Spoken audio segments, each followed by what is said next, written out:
Assalamualaikum warahmatullahi wabarakatuh. Selamat datang di pembelajaran Al-Quran Hadis, bab sejarah perkembangan hadis bersama guru inovatif. Untuk hari ini kita akan belajar mengenai salah satu kompetensi dasar, yakni kompetensi dasar 3.8, menganalisis sejarah perkembangan hadis. Adapun tujuan pembelajarannya, yang pertama, diharapkan peserta didik dapat menganalisis sejarah perkembangan hadis.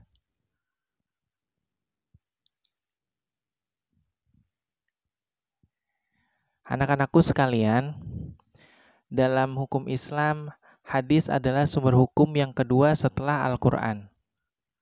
Artinya, hadis merupakan referensi kedua yang menjadi rujukan dalam segala amal yang dilakukan oleh umat Islam. Salah satu kitab hadis yang masyhur adalah kitab Al-Jami'us Shahih karya Imam Bukhari yang dikenal dengan Shahih Bukhari seperti yang terdapat pada gambar.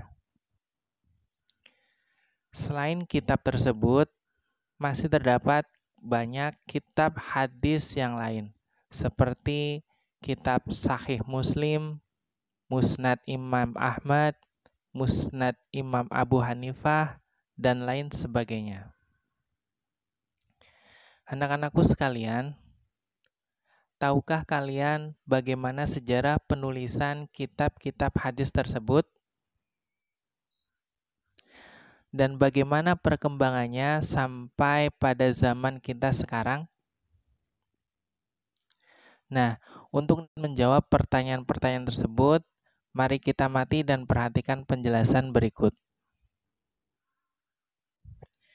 Sejarah perkembangan hadis menurut Muhammad Hasbi Ash-Shidiki terbagi menjadi 7 periode.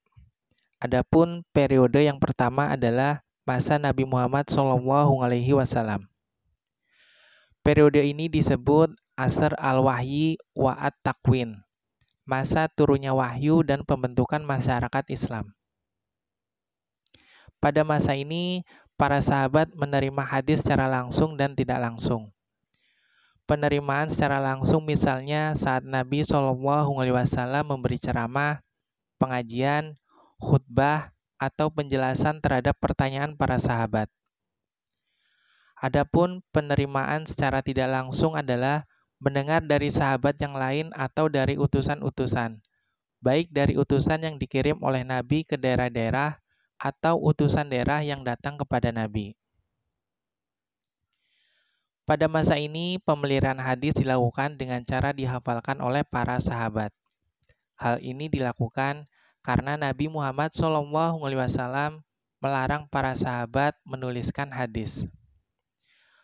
Rasulullah SAW bersabda, "La taktubu nganni syai'an illal Qur'an.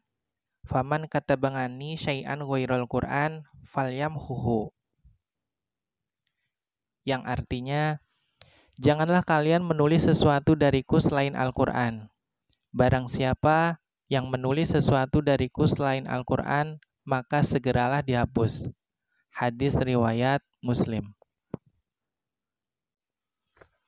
Dalam hadis tersebut, secara tegas dan jelas, Nabi Muhammad SAW melarang para sahabatnya menuliskan hadis. Hadis tidak boleh ditulis, tetapi cukup disampaikan saja dari lisan ke lisan, agar tidak bercampur dengan Al-Quran.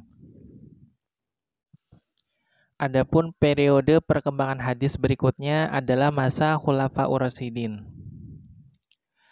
Pada periode ini, pemeliharaan hadis tidak berbeda jauh sebagaimana pada masa Rasulullah SAW, yaitu dilakukan dengan cara dihafal. Periode perkembangan hadis pada masa ini dikenal dengan zaman At-Tasabut wal Iqlal min ar-riwayah, yakni periode membatasi hadis dan menyedikitkan riwayat. Hal ini dilakukan karena Khalifah Umar bin Khattab melarang para sahabat untuk memperbanyak meriwayatkan hadis. Para sahabat lebih berkonsentrasi menulis dan memasyarakatkan Al-Quran. karena masih banyak umat Islam yang belum mengenal Al-Quran sebagai dasar syariat Islam yang pertama, terutama bagi mereka yang baru menerima dakwah Islamiyah. Pada periode ini, penulisan hadis belum dilakukan secara resmi. Adapun masa perkembangan hadis berikutnya adalah masa sahabat kecil dan tabi'in. Perhatian hadis mulai menggeliat pada periode ini, di mana pada periode ini banyak dari kalangan sahabat yang telah meninggal dan tempat tinggal mereka pun saling berjauhan. Di sisi lain, dalam kehidupan bermasyarakat dan beragama, banyak muncul berbagai persoalan yang membutuhkan penjelasan-penjelasan praktis yang pernah dilakukan oleh Rasulullah SAW. Kondisi semacam ini mendorong semangat para sahabat kecil atau sahabat muda dan para tabiin untuk mencari dan mengumpulkan hadis Nabi Muhammad SAW. Tidak sedikit dari mereka yang mengorbankan harta, benda, tenaga, dan meluangkan waktunya mengunjungi tempat tinggal para sahabat senior untuk mendapatkan sebuah hadis. Dalam mengumpulkan hadis, para sahabat kecil dan tabiin ini berhati-hati dalam meriwayatkan hadis, karena sepeninggal Khulafaur Rasyidin umat Islam terpecah belah dan banyak bermunculan hadis-hadis maudhu atau palsu, yaitu ucapan seseorang yang mengatasnamakan ucapan Nabi Muhammad SAW. Hadis-hadis maudhu dibuat diantaranya untuk mempertahankan ideologi kelompoknya masing-masing. Adapun periode perkembangan hadis berikutnya adalah masa abad 2 dan 3 Hijriah. Pada periode ini, para perawi hadis banyak yang meninggal. Kalau hadis tidak dibukukan secara khusus, maka hadis pada waktunya akan lenyap dari permukaan bumi.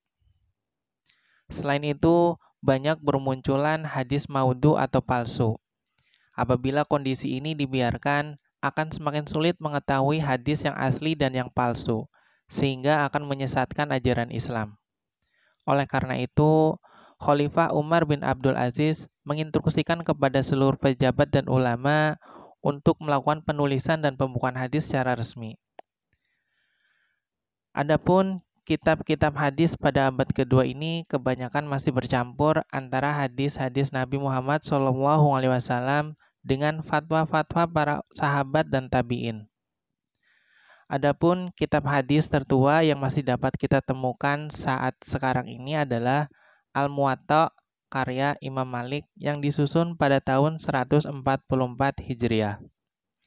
Beberapa kitab hadis lainnya yang muncul pada periode ini adalah Al-Musnad karya Imam Abu Hanifah dan Muqtalifu al-Hadis karya Imam Asy-Syafi'i.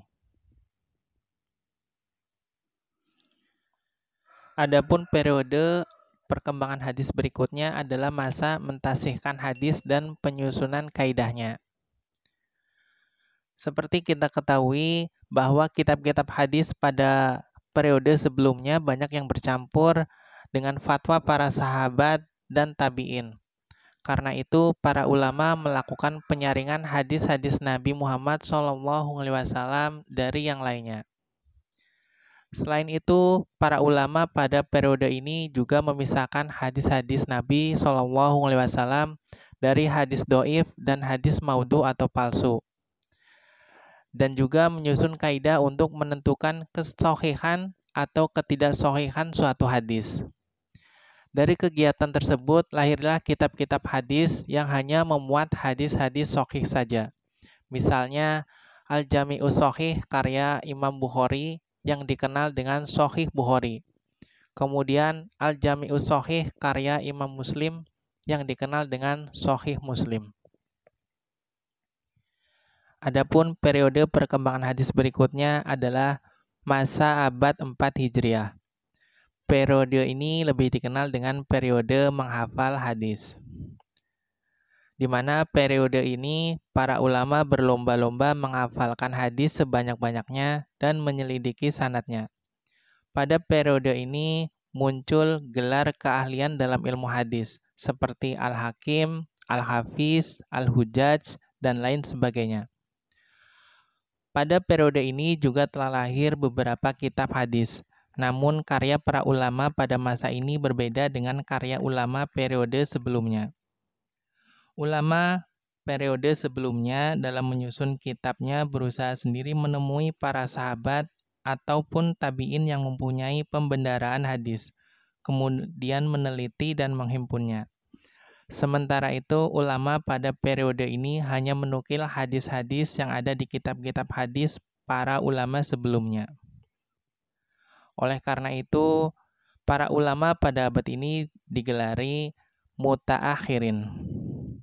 Beberapa kitab yang disusun pada abad ini diantaranya kitab Sunan Ad-Daruqutni karya Imam Abdul Hasan Ali bin Umar bin Ahmad Ad-Daruqutni. Adapun periode perkembangan hadis berikutnya adalah masa abad 656 Hijriah hingga sekarang. Periode ini lebih dikenal dengan periode pengklasifikasian hadis.